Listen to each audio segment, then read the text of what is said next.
Hello everyone. So in this video we will discuss another concept which is subquery. And by hearing the word you will understand that subquery means we'll use another query within a big query. Okay. And subquery has two types, independent and correlated. We'll talk about this later. So first let us understand the significance of subquery by this one question. So let's say we have this question which is that we need to print SID of the student table with max marks. Okay, so generally what you can say you know what, I'll do it like this, select SID from student where marks should be my max of marks. If you write the query like this, it would be absolutely wrong, because in non-procedural language there is a rule that you cannot use aggregate function under this where clause. Okay, so this will be absolutely wrong, and there is another reason why it will be absolutely wrong and you won't get your desired answer. Because let's say in this particular query, what will be the order of execution? The first execution will be this from clause. So first we'll choose the student, then in where clause, if you have seen my previous video, you'd see that I've discussed there that where clause implements in each of the tuple. Right now in each of the tuple, if I run this aggregate function, what you would get? So for first tuple our condition is max of mark. So for this tuple, what's the max of mark? 40 itself. For this one is 20, this one is 60, 40 null. So how can you figure out there which is the maximum of all of them, right? So that would be, so that won't work, and that's where we'll use subquery. And the query will look like this: select SID from student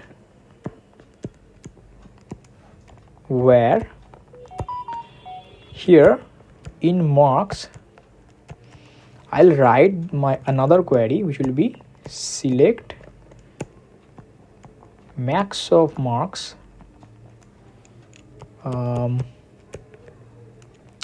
from this student table. I need to close this one, and I need to close this one. Okay, now let's see the order of execution for this one. Okay, for this query, the first part that will get executed, which will be this: select max value from student. Okay, so how do you select the max value for the student? You will calculate this row, this column, and you'd see that the max marks is this S3 and S4. Okay, so we have S3 here and S4 here in our where clause. Then we'll execute this one from student. Again, from student we'll see these two. Then we'll select the SID. So S3 and S4. And that's why we'll get the proper answer, which is S3 and S4. Okay. And now, as I said earlier, that subquery is of two type, right? One is independent, another is correlated. Okay, and so I hope you'd guess that this is one of those independent query. And why is that? Let's say we don't have this let's say we don't have this query. Okay, let's imagine.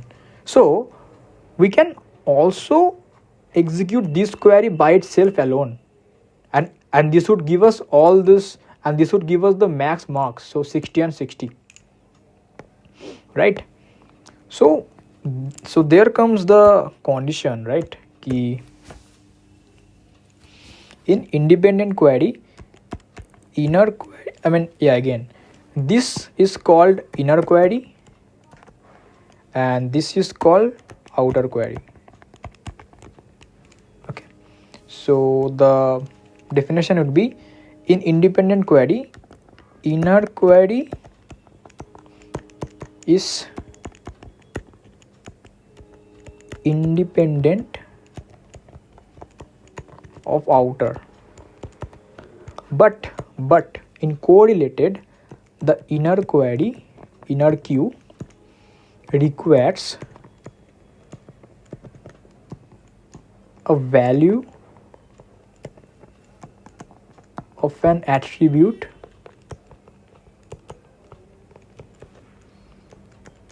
in outer relation.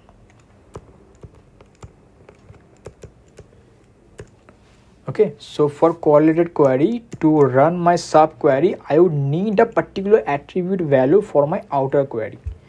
Okay, so let's see what the difference is. Let me back to my black. Okay, so how this correlated query will look like? Correlated query. Okay, so let's say we have select, then star, and we have from the relation R. This relation R means you can imagine as a table. Okay, nothing difference. Where here, where there will be an operator, and we'll talk about the later. An operator. Then we have another query, which is called our inner query. Select star from S, another relation, where here comes our condition ki the attribute of relation S have to be equal, should be equal with attribute B of relation R. So this is what our a correlated query looks like, because to run this inner query we need the value B from our outer query, right? Okay, now here there are several points that you can see that this is one of the relation and this is the relation, and this R and S may be same or may be different. There is no strict rule that they have to be different relations, and yeah, and this B is an attribute of outer relation. This B is an attribute of outer relation. Okay, and that's it. Now comes key what places in here. This is where we put our operator. An operator gives the value either true or false. And what are these operators? Operators are either in, any, all, and exists. Okay, so by using this operator, if we get our value true, we run this outer query again. If we get our value false, we run our outer query again. Okay, and now comes to another important thing, that what would be the order of execution of an correlated subquery, right? The first one is, because to run this inner query, because what we are doing, for an independent query we first were running our inner query, then our outer query. কি হ্যাঁ না পরে পরে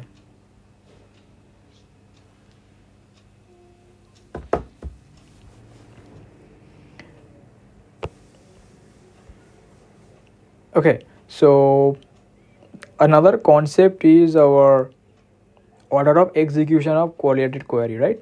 So what we are doing in independent query, we were executing the inner query, then our outer query, right?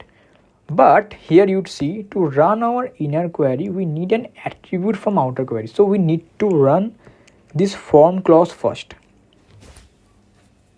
Okay, so we need to run this form clause first, then by getting the relation, by getting the attribute from here, we'll run this from clause. So this is our second execution. Then we'll run this condition 3, then we'll run this select condition, then so not condition like clause 4, then we'll run this clause 5, then at finally we'll select the attribute as select star. Okay, so I hope I've cleared this concept. Yeah, so thanks for watching, and in the next video we'll see some example of qualitative queries, and also we'll discuss about all these operators.